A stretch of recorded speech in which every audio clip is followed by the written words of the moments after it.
I recently asked a question on social media that got some very interesting and engaged conversation started.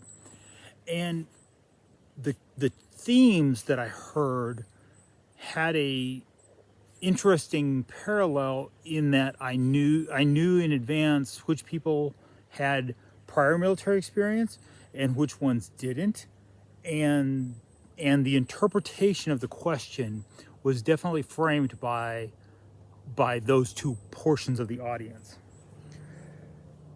In my civilian background, business community, when I ask the question, which is more important, planning the plan or following the plan, I've got one of two very distinct answers. I've got a very distinct, well, either don't have a plan or at all because it's not going to be stay valid, or have a semblance of a plan but know that it's going to change because circumstances are going to change. And then I got a set of answers that were very broad, high level kinds of conceptual things about vision casting and leadership and setting cultural concerns within an organization. And as an Army planner, I would say that's all planning. The issue is maybe a semantics issue where I'm saying planning and people are thinking are not realizing that's what I'm talking about. I'm talking about those visioning. What is our shared objective? And what are all the potential obstacles that would keep us from getting to that shared objective? Those are all planning things. The plan includes things like, as we are progressing toward that shared objective, when we encounter an obstacle, and we know that we will, do we have to make up on the spot, do I go this way or do I go that way to bypass or defeat that obstacle? If you have no plan, you don't know which way to go because you don't really know how you're getting to where your objective is. So the point of a plan, from the execution perspective, from the ongoing operations perspective, is when you encounter that obstacle and you have an option A or B, you have a better sense of whether A is going to get you around that obstacle and to the objective, or B is, because the other one is probably going to get you around that obstacle, but now you're off track, you're headed to a different objective, and because you don't have a plan, you don't even know that you're headed to a different objective. So if you're just making stuff up willy-nilly ad hoc, you encounter an obstacle, you bypass that obstacle, you end up going wherever you go. You don't know where you're trying to end up. You have no set goal in place. My military personnel, my military background, civilians now in the business community, but when I ask the question, which is important, planning the plan or following the plan, there was a very distinct differentiation. Those of us who spent most of our careers in staffs, in headquarters, managing operations, doing what I would call planning, talked about planning. And those who were primarily in line units, which were out accomplishing the tasks that we allocated to them in those plans, talked about adapting, improvising, overcoming to achieve the objective.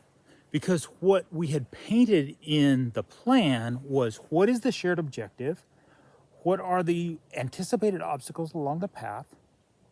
What are the resources that will be available to you when you encounter that obstacle? And we often had a level of detail where we could say with a fair level of assurance, if this obstacle never arises, all well and good. If it does, this is what it will look like, and this is what we recommend you do. Now, you're not going to do that. You're going to do some modified version of it, but we're going to recommend this solution because it's already resourced. And you don't have to call us in the headquarters miles and hours disconnected from the operation you're involved in to send us more resources. The resources are already there because as the planner, I've already resourced a solution to that anticipated obstacle. Those of us who spent most of our careers in planning talked about how the plan is just one documented version of a shared vision for how to get somewhere. The planning is the process of analyzing this environment, projecting forward in time. What is it likely to look like X amount of time in the future? And if it's a short-term plan, maybe it's hours at a time, but maybe it's days, months, even years at a time. And we're looking, projecting what's happening. And between now and then, where that shared objective is, that goal, that vision, the difference between a vision and a goal is a goal has a path. A goal has a set of tasks that we think are going to accomplish it. A dream is a vision without any goal at all. Without it, I'd like this to happen, but I have no way. No, that's the plan. The planning takes that dream and says, I can identify a path to get to that dream. I can change that dream from a dream to a goal, and that goal can help me achieve my vision. So what we do with planning is we're looking at this environment and we're saying most of the things that are going to happen in the environment are random noise and we have no control over them. There are a handful of things that we have control over, and of the handful of things that we have control over, there are a very, very small number which we can actually influence as an individual person. When I do a plan for a small business owner, I'm looking for those 1 or 2 or 3 levers, and I say, this is the thing that if you do this, you can have a change in the result you're gonna get. You can take that vision, that what you're trying to accomplish, and you can create a goal that is going to be on the path to achieve that vision. And I'm looking for things that are implementable for the small business owner without massive amounts of resources. That's what I mean when I say what's more important, planning, the plan, following the plan.